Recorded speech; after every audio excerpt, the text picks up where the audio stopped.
Assalamualaikum warahmatullahi wabarakatuh. Halo smart people, terutama kalian mahasiswa generasi milenial. Saat ini tanggal 13 April 2020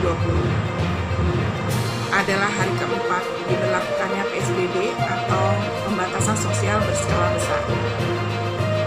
Hal ini merupakan sebuah langkah pengambilan keputusan dari pemerintah DKI yang bertujuan untuk membatasi atau mengendalikan makin menyebarnya virus COVID-19. Kita ketahui bahwa kondisi ini sudah kita lalui beberapa minggu. Dan keprihatinan kita semakin lama semakin tinggi. Namun demikian, jangan sampai keprihatinan ini membuat kita menjadi panik, takut berlebihan, bahkan hilang akal sehat. Apalagi kalau sampai kita kehilangan rasa empati, terutama kepada para korban COVID-19 yang meninggal dunia, sehingga menolak keluarga yang hendak menguburkannya di wilayah sekitar kita. Bayangkan, kalau itu terjadi pada diri kita atau anggota keluarga kita. Apalagi jika jenazah yang akan dikuburkan itu adalah jenazah tenaga medis. Tenaga medis ini adalah para syuhada. Mereka berjuang memerangi COVID-19, terutama mengobati mereka yang sakit. Mereka menyelamatkan banyak orang, sampai mengorbankan jiwanya.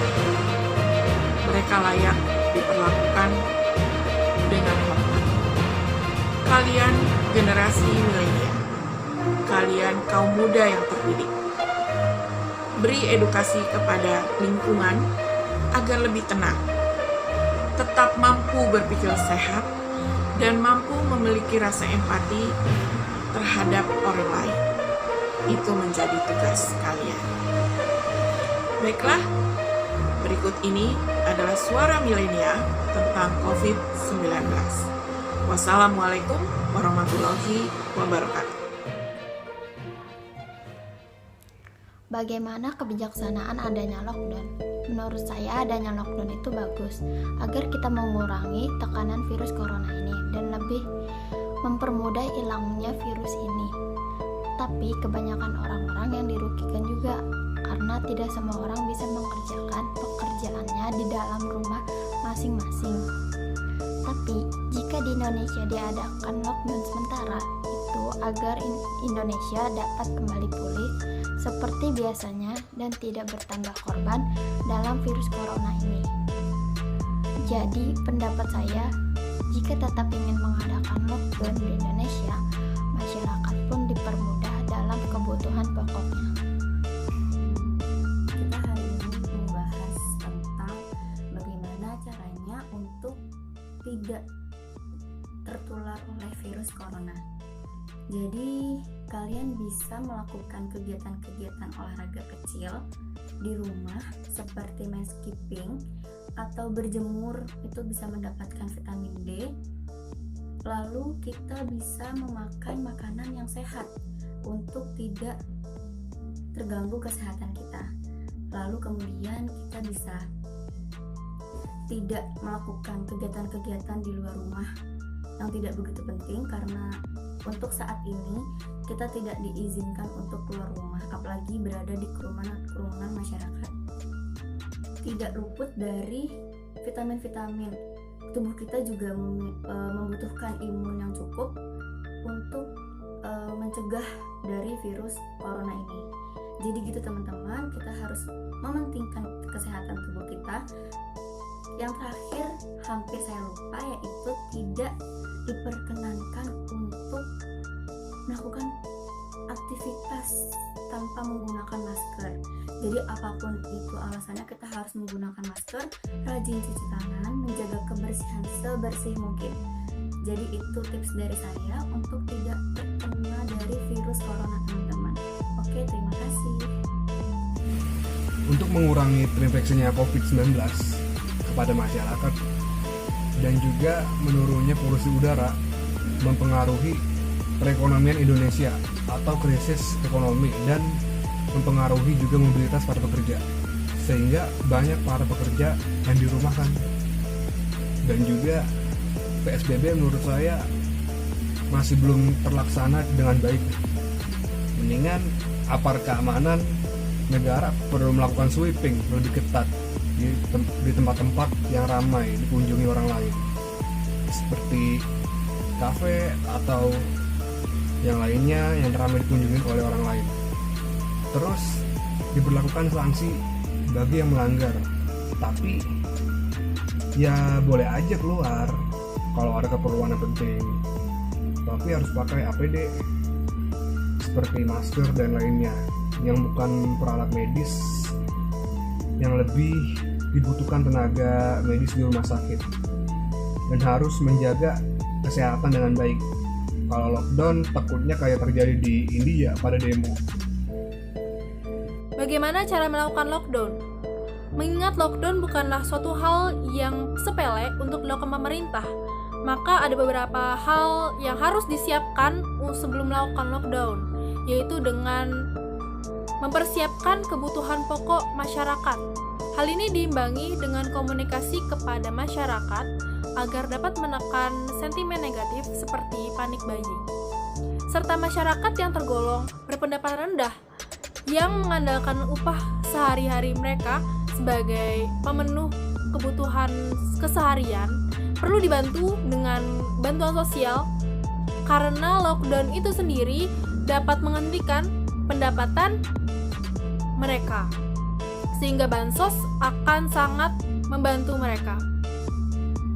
Dan saat ini berhubung dengan bulan Ramadan yang hanya tinggal menghitung hari, kelangkaan bahan pokok menjadi semakin tinggi, dan itu menyeret kepada kenaikan harga bahan pokok. Hal itu dapat memicu panic buying dari masyarakat golongan menengah yang mempunyai daya beli lebih tinggi daripada masyarakat lain, sehingga masyarakat tidak sama rata mendapatkan hak mereka dalam memenuhi kebutuhan sehari-hari. Hal ini harus diperhatikan oleh pemerintah sebelum melakukan lockdown, yaitu dengan mempersiapkan suplai bahan pokok untuk masyarakat. Terima kasih. Apa sih yang dilakukan pemerintah sekarang agar tidak lagi jatuh korban terhadap tenaga medis?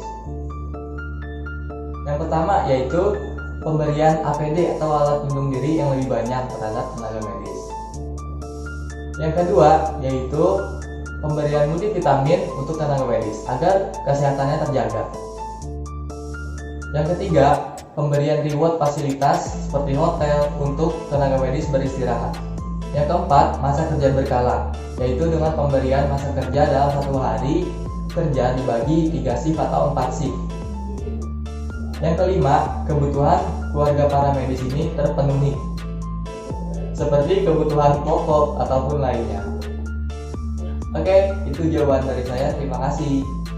Bagaimana sih mengenai keadaan-keadaan negara lain yang mengenai tentang virus corona?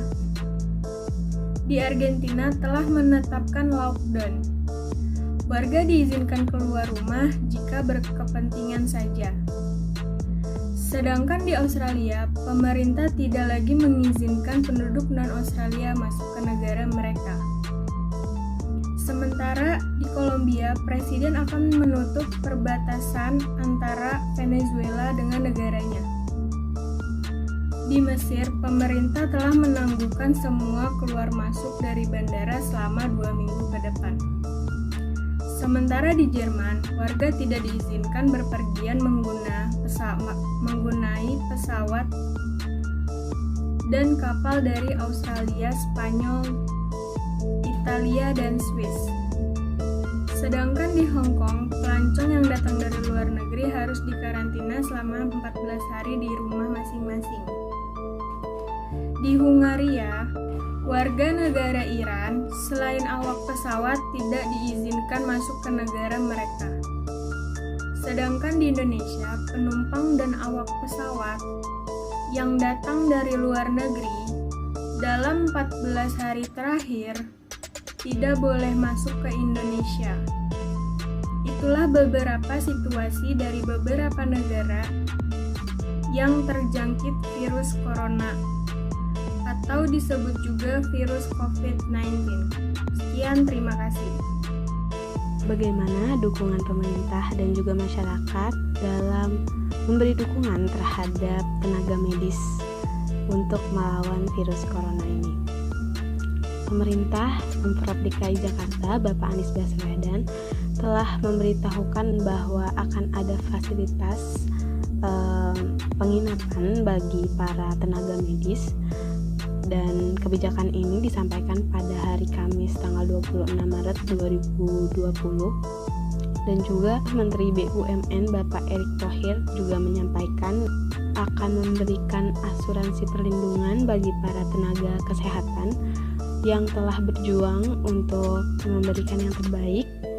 Dan juga beberapa tokoh masyarakat seperti artis telah melakukan penggalangan dana melalui situs resmi untuk penggalangan dana ini, seperti kitabisa.com, dan juga banyak sekali dukungan dan apresiasi kepada para tenaga medis, yaitu diungkapkan oleh beberapa masyarakat, pemerintah melalui media sosial mengungkapkan rasa terima kasih mereka kepada para tenaga medis yang telah berjuang untuk menanggulangi virus COVID-19 ini. Saya sebagai mahasiswa dan juga masyarakat turut berterima kasih atas segala yang telah diberikan kepada para pasien pengidap COVID-19.